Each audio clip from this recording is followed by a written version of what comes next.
여러분 안녕하세요. 기독교 세계관과 문화 최태현 교수입니다. 이제 4주가 벌써 지났네요. 한 달. 오늘은 교재 3과 창조와 타락입니다. 여러분 제가 교재 글도 내용들은 파일도 자료 공유실에 올려놨습니다. 그거 혹시 필요한 사람은 열어서 보십시오.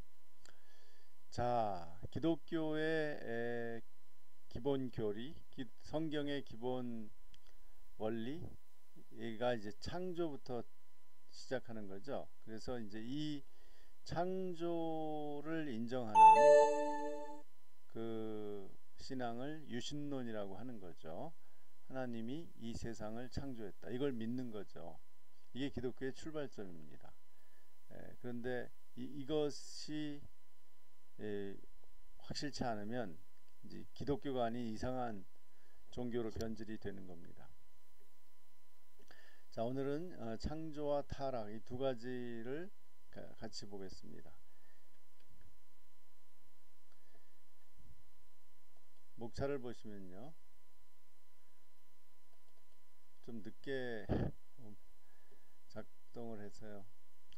네 가지로 돼 있어요. 첫째, 창조의 중요성. 둘째, 창조의 중요성의 함의. 함의라는 것은 어떤 의미를 가지고 있느냐라는 거죠. 3번, 하나님이 인간을 창조하신 이유.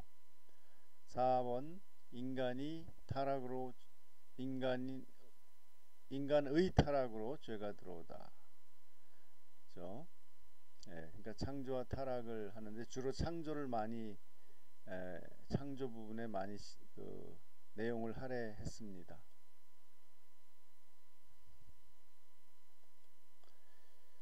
기독교에서 말하는 창조는 다른 종교에는 없는 게 많이 있죠.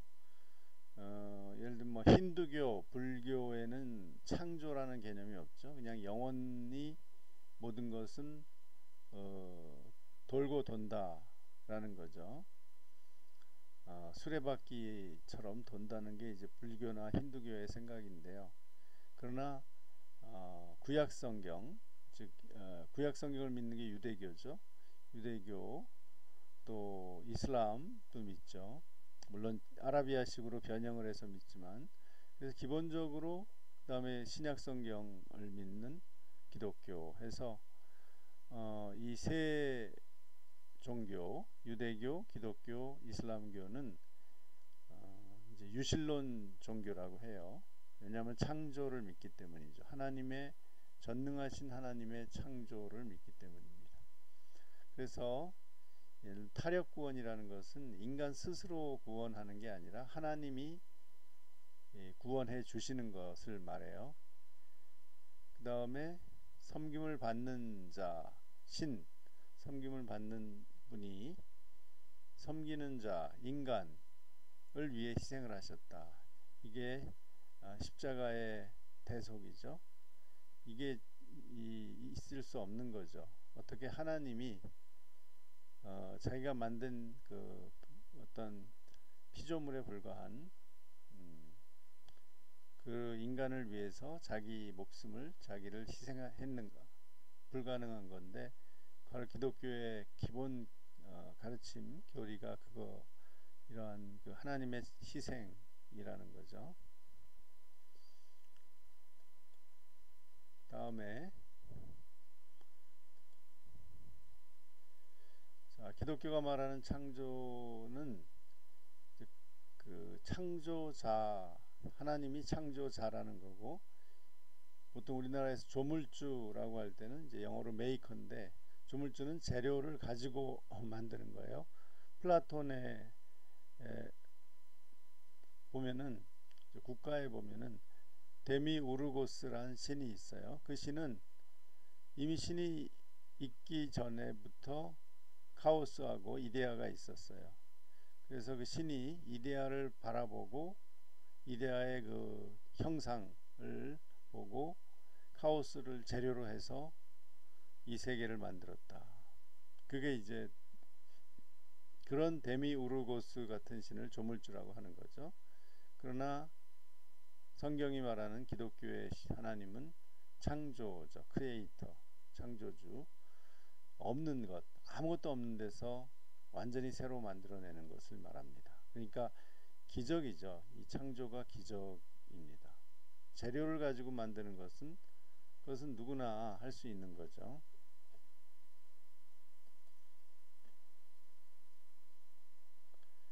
자, 그래서 우리가 크레아치오 엑스 니힐로, 크리에이션 from nothing 이라는 무로부터의 창조의 의미를 한번 봅시다. 이 창조는 영어로 크리에이션, 창세기가 제네시스죠. 이 우리나라 현대차가 제네시스, 굉장히 현대가 기독교적이에요.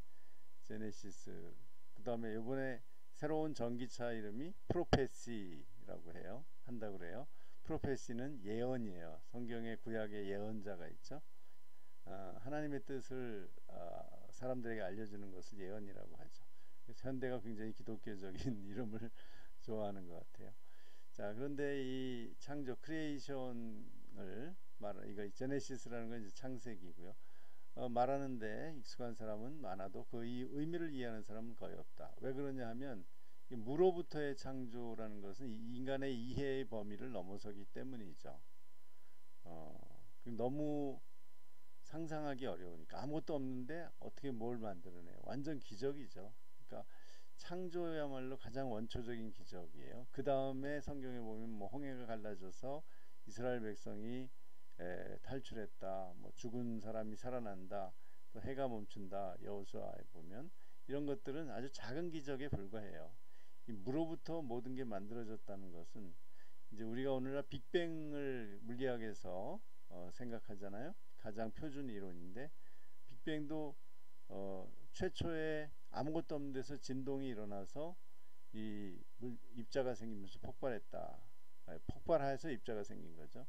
그렇게 생각하는데 과연 그 왜 진동이 생겨났는지 아무것도 없는 데서 설명할 수 없죠. 과학자들도 결국은 모르기는 마찬가지예요. 그러니까 이제 과학자들은 뭐 아무 생각 없이 그냥 받아들이기도 하고 나름대로 자기의 믿음을 가지고 있는 거죠. 증명할 수 없는 믿음이지만, 자, 그래서 성경에서는 무로부터의 창조를 여러 곳에서 이제 이해시켜주고 있는데 창조 이전에는 아무것도 없었다는 거죠. 하나님, 삼위일체, 성부와 성자와 성령 하나님, 이 삼위일체 하나님 외에는 아무것도 없었다는 거죠. 이게 바로 무로부터의 창조의 첫 번째 의미입니다. 두 번째 보면 이제 그래서 하나님이 무로부터 아무것도 없는 데서 새로운 모든 걸 만드셨다는 것이고, 그 다음에 그것을 더 연장하면 그 시간의 흐름에 따라서 그 만든 것이 이렇게 형성돼 나가고 변화돼 나가잖아요. 그 모든 것을 다스리신다라는 거죠. 이게 이제 섭리가 시작되는 거죠.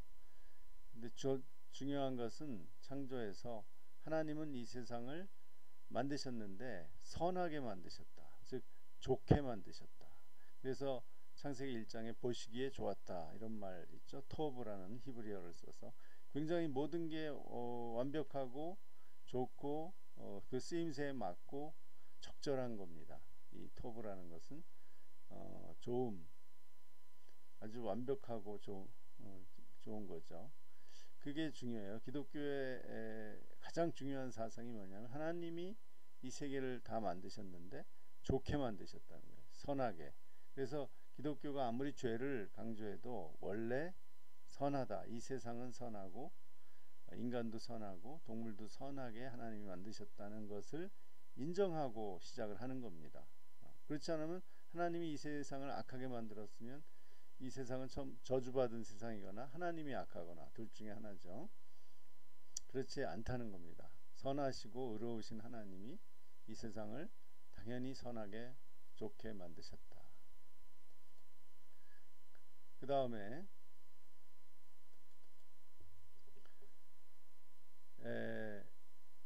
창조의 함의를 더 살펴보면 하나님이 모든 것을 새롭게 만드셨다는 것은 안 만드신 것이 없다는 뜻이고 거기에는 시간, 공간이 들어가죠.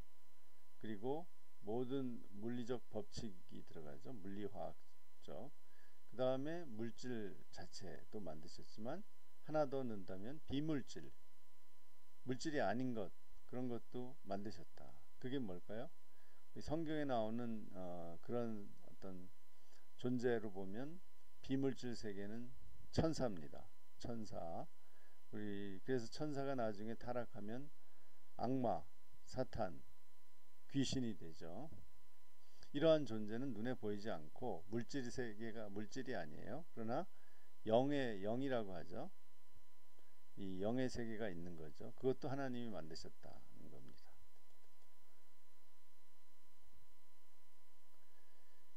그 다음에 하나님이 만들어 놓으시고 상관 안 하시나 아니면 계속 상관하시나의 문제인데요. 상관 안 한다고 보는 것이 이신론, 디이즘이에요. 그러니까 이 세상을 아주 잘 기계장치처럼 만들어 놓고 더 이상 개입 안 한다. 다스리지 않는다는 거예요. 그게 일종의 합리주의를 받아들인 기독교에서 나온 하나의 신학인데 너무 너무 소극적이고 하나님을 이제 무시하는 거죠. 왜냐하면 하나님은 충분히 당신이 모든 걸 만들고 다스릴 수 있는 능력이 있는데 왜 안 다스리겠어요? 그냥 상관을 안 한다는 거예요. 그게 말이 안 되죠. 그래서 하나님은 모든 것을 다스린다는 것은 하나님이 다스리지 않는 것은 하나도 없다. 우리 교회, 우리 신자 개인, 또 우리 가족, 교회뿐만이 아니라 이 사회, 국가, 전 세계, 그리고 우주까지 하나님이 다스리지 않는 것은 없다라는 것을 믿는 거죠. 이 창조에서 중요한 두 번째가 하나님이 모든 것을 이 사회와 국가와 국제관계와 역사까지 다스리신다라는 것을 믿는 거죠. 그래서 다니엘 보면 그 환상을 보는데 뭐 왕이 그 큰 신상이 이렇게 흙, 그 다음에 동, 뭐 철, 금 이렇게 돼 있죠. 그런 이제 꿈을 꾸는데 그런 그 왕들조차도 하나님이 다스린다는 거예요. 이 이스라엘을 멸망시킨 그런 바빌론 같은 나라도 하나님이 다 다스린다는 거죠. 그런데 이 점에서 하나님의 통치에 순응하는, 즉 통치를 따르는 방식이 인간은 다른 존재와 구별되죠. 그러니까 인간 이외의 동물들은 그냥 본성, 본능에 따라서 행동하죠. 물론 지성이 있지만 그 본성을 뭐 고민해서 바꾸거나 또 그 본성과 어긋나는 행동을 하지를 잘 않아요. 그렇죠. 그 개는 그러니까 종류에 따라서 아주 그 일정하게 IQ도 딱 거의 정해져 있고 또 행동도 정해져 있는 거죠. 그러나 인간만이 자유롭게 행동해요. 인간은 자유의지에 의해서 A를 택하기도 하고 B를 택하기도 하고 C를 택하기도 하고요. 선택의 여지, 자유가 있다는 거죠. 그게 이제 하나님이 인간을 독특하게 만드신 거고 구별되죠. 다른 존재와. 자, 그래서 창조의 함의를 더 보면 인간은 자유가 주어졌어요. 인간이 자유롭게 생각하고 선택할 수 있다. 그래서 이 자유를 벗어날 수 없다는 거죠. 인간은 우리가 선택 안 할 수는 없어요. 선택을 어떤 선택을 하든가 할 수밖에 없어요. 내가 지금 이 강의를 듣거나 안 듣거나 선택이죠. 듣지도 안 듣지도 않고 중간은 없잖아요. 실제로. 그래서 어떤 경우에는 내가 오늘 학교 가려고 했는데 포기하는 것, 그것도 하나의 선택이죠. 포기도 선택이에요. 안 하는 거니까. 그런 인간은 하여간 자율적으로 스스로 생각해서 선택을 하도록 되어 있습니다. 이게 하나님이 인간을 그렇게 만드신 거죠. 이 창세기 1장이나 시편 8편을 보면 하나님과 비슷하게, 하나님보다 조금 낮게 약하게 만드셨다는 거죠. 그만큼 인간의 능력, 지능, 성품은 굉장히 하나님과 유사한 면들이 있는 거죠. 그리고 뛰어난 거죠. 그 다음으로 가서요.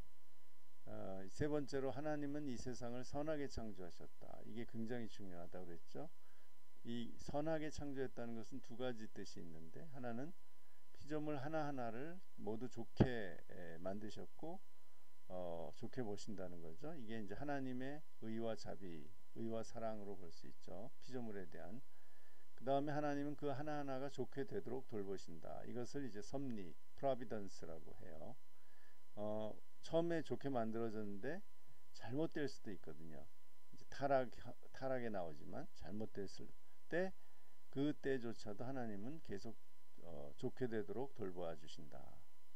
그래서 하나님은 인간에게 좋은 것을 취한다는 게 음주하고 취하는 게 아니라 뺏는다는 거죠. 좋은 것을 가지려고, 임의로 가지려고 하는 거가 아니라, 하나님은 인간에게 좋은 것을 항상 주시려고 해요. 왜냐? 하나님은 인간에게 좋은 것을 받을 필요가 없으시거든요. 뭐든지 다 만드실 수 있고 더 좋은 것을 가지고 계시죠. 자, 그럼 세 번째, 하나님이 인간을 창조하신 이유는, 첫째, 세상을 창조하신 이유는 하나님이 보시기에 좋았다 했죠.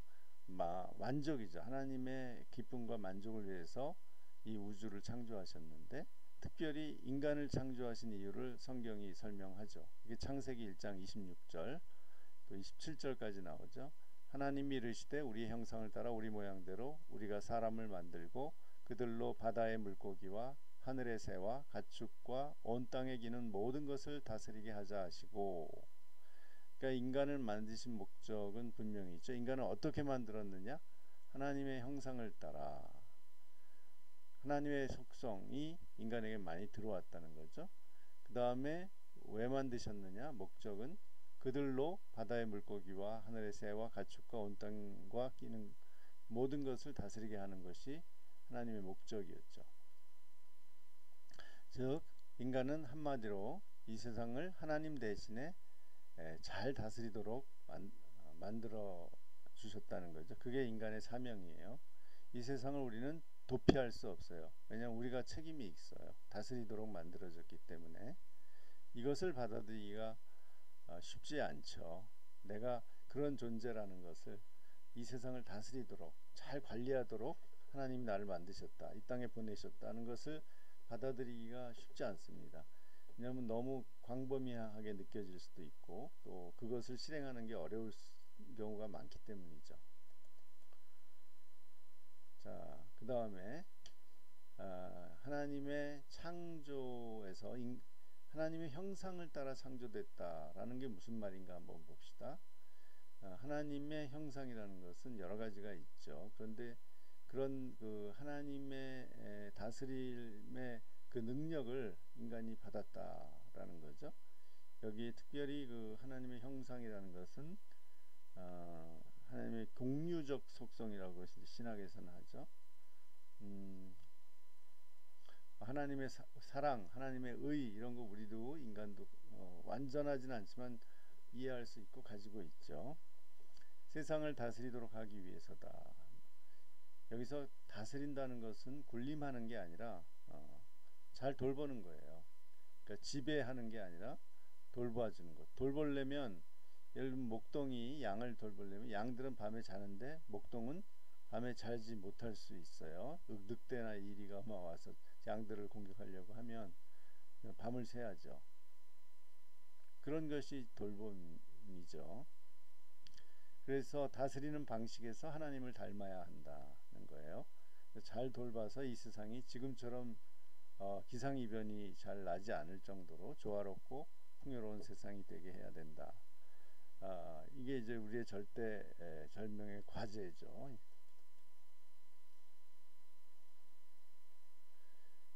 그래서 세상을 다스리는 인간 활동의 특징을 두 가지를 보면, 첫째, 우리는 무로부터의 창조가 아니라 유로부터의 창조죠. 뭔가 재료를 가지고 만들어내죠. 기존의 어떤 질서나 기존의 지식이나 기존의 어떤 물건, 사물을 통해서 만들어냈죠. 그 다음에 하나님의 다스림을 우리가 대신 대체하지는 않아요. 그러니까 하나님이 이 세계를, 우주를 다스리시고 그 안에서 우리는 세상을 또 다스리는 거죠. 그러니까 우리의 다스리는 행위조차도 하나님의 크게 그 다스림 속에 있는 거죠.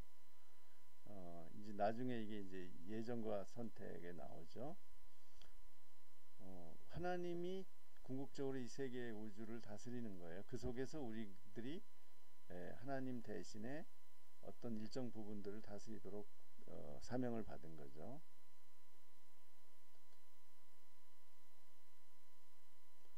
죄로 넘어가겠습니다. 이제 마지막인데요. 인간의 타락으로 죄가 들어오다. 타락이라는 건 fall이에요. 영어로 F-A-L-L, 떨어지는 거예요. 폭포같이 떨어지는 거죠. 그러니까 우리가 아주 굉장히 높은 위치에 있다가 지금 땅에 떨어진 거죠. 그래서 지금 별 인간으로서는 해서는 안 될 일들이 막 일어나는 거죠. 그것을 죄라고 해요. sin. 그 다음에 철학에서는 이 죄를 악이라고 하죠. evil이라고. 이게 다 그러나 같은 맥락에 있는 거예요. 타락, 죄, 악 이런 것이 다 같은 사건, 같은 사실에 여러 표현이 다른 거죠. 자, 그런데 어떤 게 죄인가를 우리가 한번 생각해 봅시다. 죄는 행위가 아니라 기준의 문제다라는 거예요. 예를 들면 어떤 행위를 우리가 생각해 봐요. 사람을 때렸다, 사람을 기절시켰다, 칼로 사람의 배를 갈랐다. 좀 무서운 예네요. 식당에서 먹고 돈을 내지 않고 나왔다. 총을 든 채 은행에서 돈을 들고 나왔다. 집에 불을 질러 모두 태웠다. 이거는 진짜 해서는 안 될 일이죠. 그럼 이건 죄예요? 어떻게 생각하세요? 사람을 때린 게 죄입니까? 아닙니까? 집에 불을 질러 모두 태웠다. 죄입니까? 아닙니까? 죄인 경우가 많죠. 그러나 한번 이제 우리가 죄라는 걸 이해하기 위해서 다음 얘기를 들어봐요.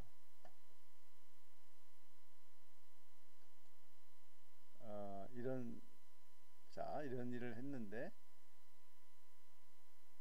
이런 상황에서 권투샵에서 사람을 때렸다. 그건 죄라고 할 수 없죠. 약속을 해놓고 승부를 겨루는 거니까. 그다음에 마취를 위해서 사람 마취를 위해서 뭐였죠? 기절시켰어요, 사람을. 그 다음에 외과 수술을 위해서 칼로 사람의 배를 갈랐어요. 이런 거는 죄가 아니죠. 오히려 인간을 살리려고 했기 때문에 좋은 일이죠. 그 다음에 식당에서 돈을 내지 않고 나왔어. 식당 주인이 나를 초대해서 대접한 경우에는 당연히 돈을 내지 않죠. 그 다음에 현금 수동 청원 경찰, 현금을 이제 옮기거나 현금기에 이제 돈을 넣거나 하는 거죠. 그럴 때 돈을 뺄 수 있죠, 은행에서. 그 다음에 전염병 확산 방지를 위해서 방역 조치를 할 때 어때요? 우리가 요즘 하고 있는 거죠. 어때요? 집에 불을 질러 모두 태웠다. 한국에 아직 집을 태워서 방역을 한 사례는 없죠. 그럴 필요는 없으니까. 그러나 어떤 경우에 전염병 같은 경우에 그런 경우 많았죠. 그러니까 어떤 행동만 가지고는 죄라고 보기 어렵다는 거죠. 죄는 뭐냐면 어떤 해서는 안 되는 것, 법에 조항이 있으면 그것을 위반하는 게 죄죠. 즉 법 또는 성경의 율법을 어기는 것이 죄입니다.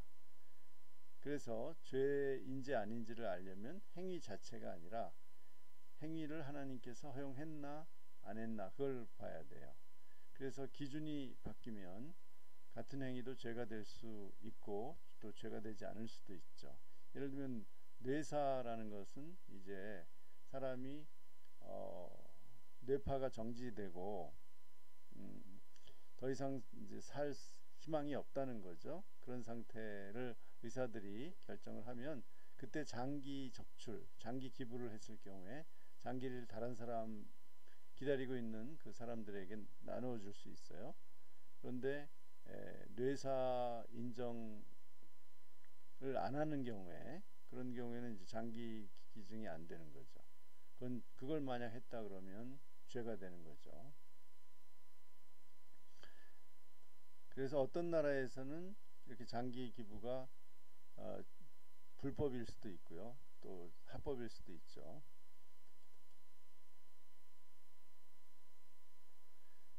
자, 기독교에서 이제 말하는 죄라는 것은 뭐냐면 바로 기준, 행위가 아니라 기준이 중요해요. 그래서 예수님 시대에 많이 문제가 됐던 게, 구약의 기준, 모세 율법으로 보면 바리새인들의 주장처럼 안식일, 즉 토요일 날 저녁에, 금요일 날부터 토요일 날 저녁까지는 일을 하면 안 돼요. 그래서 병자도 고쳐주면 안 된다는 거죠.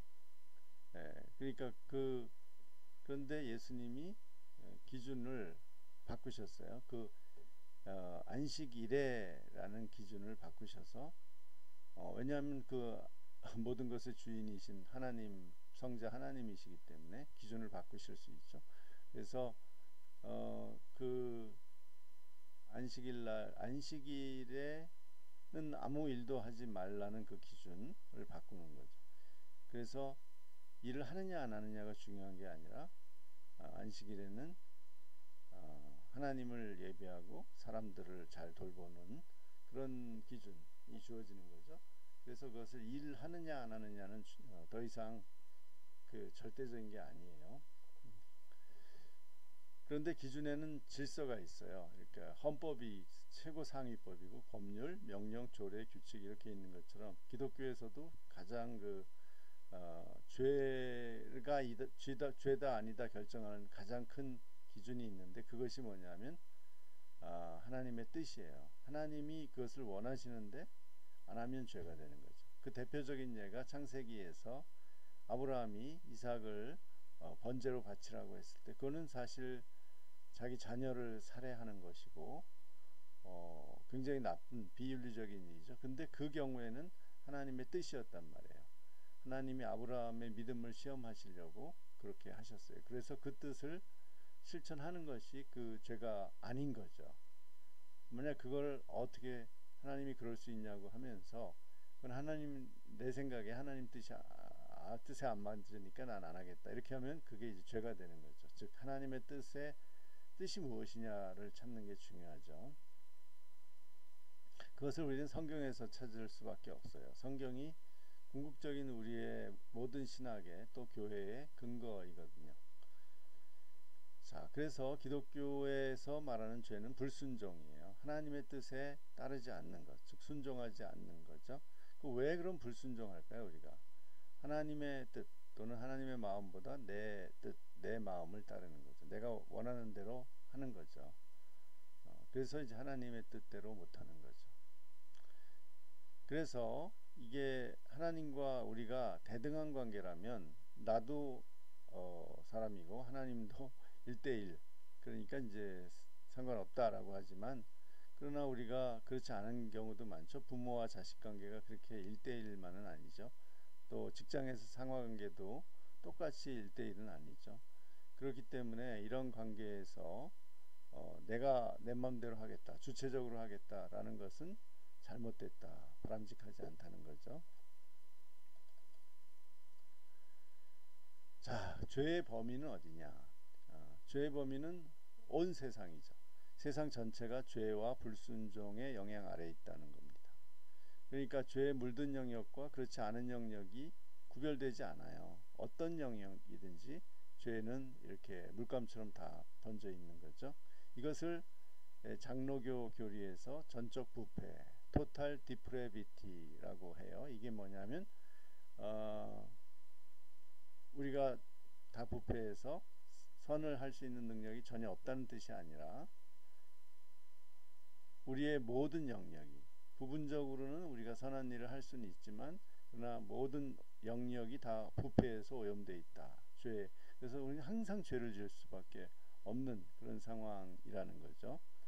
아무리 좋은 뜻으로 시작했다가도 그것이 변질된 경우가 너무나 많죠. 그런 걸 말하는 겁니다.